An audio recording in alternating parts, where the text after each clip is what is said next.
himself in June of 2020 when he wanted to deploy active duty troops on the street of Washington, D.C., and suggested actually that we shoot Americans in the street. So, I mean, that's kind of more what you'll see, this very hyper-aggressive behavior and this, willingness to flaunt norms and rules, if you will. When you break it down, Trump has the advantage. He uses violent rhetoric. We fight like hell. And has violent followers. And has packed the courts with judges at every level, from circuit courts to SCOTUS, where Clarence Thomas and his insurrectionist Sal waved their MAGA flag.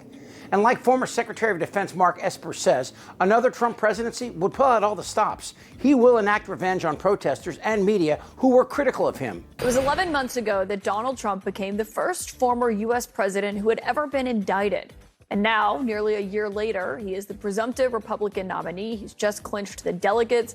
And it's not clear if voters are going to get to hear the evidence against him in any of those cases before they decide if he should return to the White House. And like former Secretary of Defense Mark Esper says, another Trump presidency would pull out all of the stops. He will enact revenge on protesters and media who were critical of him. But the most disturbing aspect is to hear how close Trump came to shooting protesters in the streets of the nation's capital. What specifically was he suggesting that the U.S. military should do to these protesters? He says, can't you just shoot them? Just shoot them in the legs or something. And he's suggesting that that's what we should do, that we should bring in the troops and shoot the protesters. The commander-in-chief was suggesting that the U.S. military shoot protesters. Yes, in the streets of our nation's capital. That's right.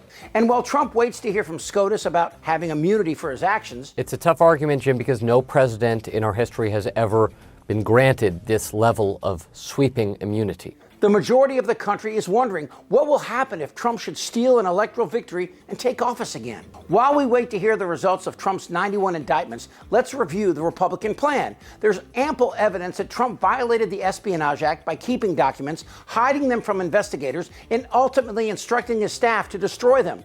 Trump knew and acted with that knowledge. Everyone who's not nestled inside Trump's pants sees the crimes. I just want to find 11,780 votes, which is one more than we have. But the Trump tactic, aided by SCOTUS and Judge Cannon, is to push these trials past the election, hoping that if Trump can win, he will then instruct his attorney general to dismiss all charges. And even if convicted before then, he could pardon himself.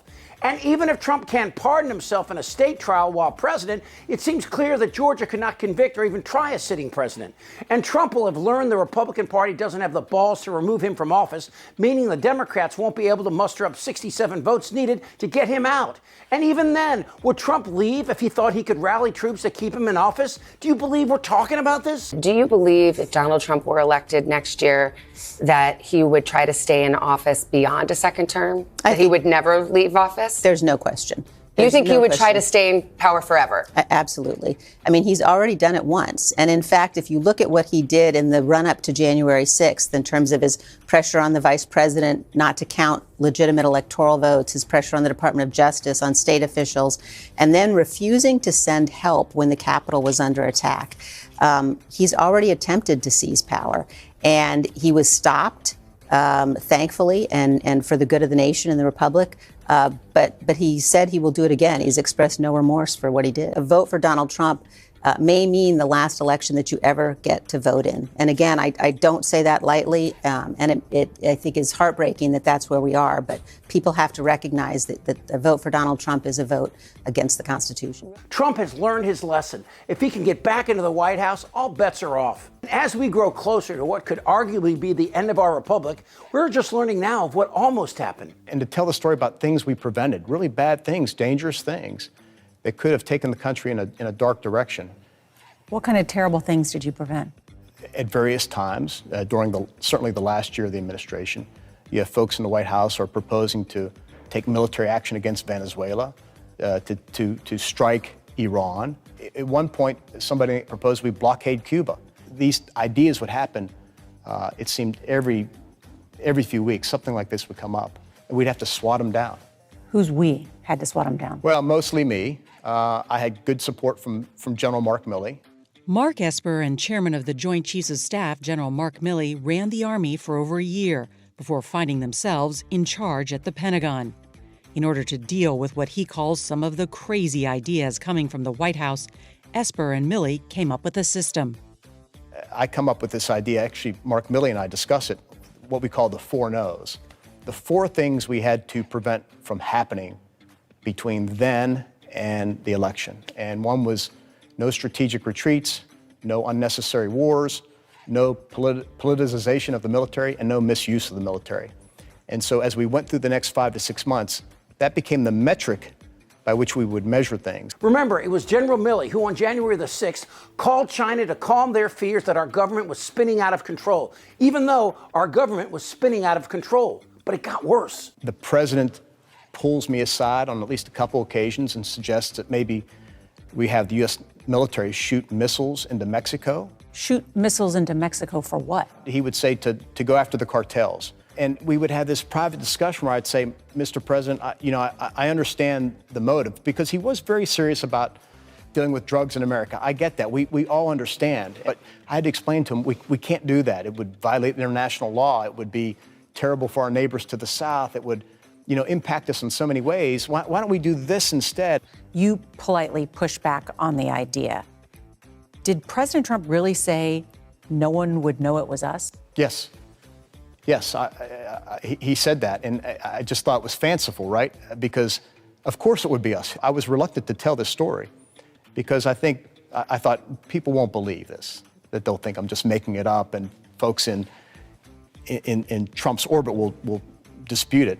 And then I was having dinner after the election in 2020 with a fellow cabinet member, and he said to me, he goes, remember that time when President Trump suggested you shoot missiles into Mexico? And I said to him, you heard that? He goes, oh yeah, I couldn't believe it. And I couldn't believe how well you managed and talked him down from that. And at that moment, I knew I got to write the story because I at least have one witness who will verify that this really did happen. If Trump gets back into office, his desperation, combined with his cognitive decline, promises almost anything is on the table. And Trump will not make the same mistakes of 2016, where he brought in traditional Republicans like Rex Tillerson and John Kelly, both of whom have gone on the record saying that Trump espoused the craziest shit. But here's the kicker. Trump no longer hides his insanity. He has openly called for prosecuting Biden and going after media personalities on MSNBC. What he's saying now, he wants to go after you, Caitlin. He's made it very clear that anybody that he disagreed with or he has an adversarial relationship with in the press, he wants to potentially threaten their FCC license. He said publicly he wants to persecute, using the Department of Justice, his political adversaries, and the list goes on and on. He's courting with dictators. He wants to be part of the axis of autocracy with people like Vladimir Putin. And just to remind people, Vladimir Putin is tied very closely to Iran now. So just think about what that means for the Middle East, because we know how transactional Donald Trump is. So I think we got to get off the cases. We have to focus on Mr. Trump being the most un-American presidential nominee in U.S. history. Mooch is right. If Democrats put all their hopes into Trump's trial, conviction, and possible imprisonment, they're screwed. Or should I say, we're all f***ed. Because even with the polls saying that a conviction would keep Republicans from voting for him, do you believe them? I mean, after everything has vomited from his mouth, from openly supporting Putin, holding back funds for Ukraine in his attempt to extort Zelensky, to January 6th, to his lie about the election, how could anyone vote for him?